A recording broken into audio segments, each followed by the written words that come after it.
Okay, we are going to solve this linear system of equations. So we have two equations. I'm going to just number them 1 and 2. And these two equations have two unknowns. We have x and we have y. So we are going to use the graphing method to do this. So in order to do that, we are going to get both of these equations into y equals mx plus b form, or slope-intercept form. That's what that's called. The reason why is because it's easily graphed once we get it that way. So basically, we want to solve for y, and we want the x term to be listed first, and then the y term, which is a constant, excuse me, not the y term, the constant term, or the number, to be listed second. So I'm going to do this first equation, and I will do it in blue. So equation 1, which is 9x plus 3y equals -3. Just rewriting it so I can have all the work in one spot, but you could do it over there. So I'm going to solve for y, which means I need to get this 9x term to go away. It's positive 9x. So I ask myself, what would I do to undo positive 9x things? Well, I will subtract 9x things, and I'm going to do that subtraction to both sides of my equation. Now remember, in the slope-intercept form, we want the x term to be listed first. So what that will mean is when I rewrite this, I will simply list the negative 9x first, followed by the -3. All right, and so now I need to solve for y. Y is multiplied by 3, so I ask myself, how do I undo multiplication by 3? Your answer should be divide by 3. I'm going to divide both sides of this equation by 3. This can be confusing to people, so we have this little method we call break the heart. So it's kind of heart-shaped, so if I draw a heart around this, I'm going to break the heart here. That means that 3 is going to become, it's going to be part of the negative 9x, so it's actually negative 9x over 3. And then the -3 is also divided by 3, so -3 divided by 3. And then I'll be able to simplify. So at this point, I'm going to simplify this, and I'm going to end up with y equals -3x plus, minus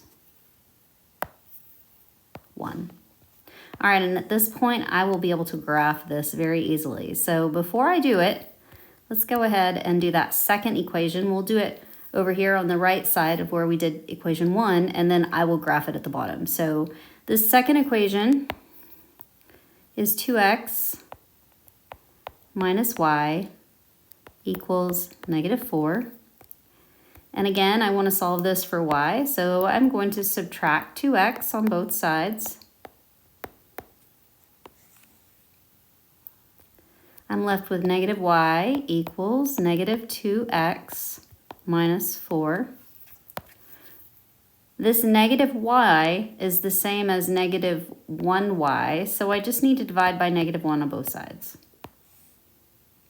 And when I divide by -1, all that does is change the sign of each term on that right side, but just to remain consistent, let's go ahead and break the heart. So on this right side, I'm going to be left with -2x divided by -1 and -4 divided by -1. And you're going to see when we simplify this that everything just changed the opposite sign as what it was. So I'm going to be left with y equals 2x plus 4. And we had started out with -2x minus 4, right? So when I divide by -1, all it does is change the sign of everything. All right, so now I'm going to go ahead and I'm going to graph this, which means I like to be prepared here, so I'm going to line that up so that it makes a decent graph. All right, and then now we are going to graph, we'll do it in black. I think that'll show up pretty well. All right, so this first one is y equals -3x minus 1. So the -1 is my y-intercept. That's where it crosses. And then I'm to have a rise of a run of -3 over 1. So I'm going to go down 3 over 1. Down 3 over 1. Now that also means that I could go up 3 left 1. Up 3 left 1. Right? I could go in a positive up and a left negative way. So I'm going to go ahead and draw a line going through this. Let's see how good of a line I get in here. It's not quite right. It's pretty close though. Let's see. Let's see if I can do a little bit better.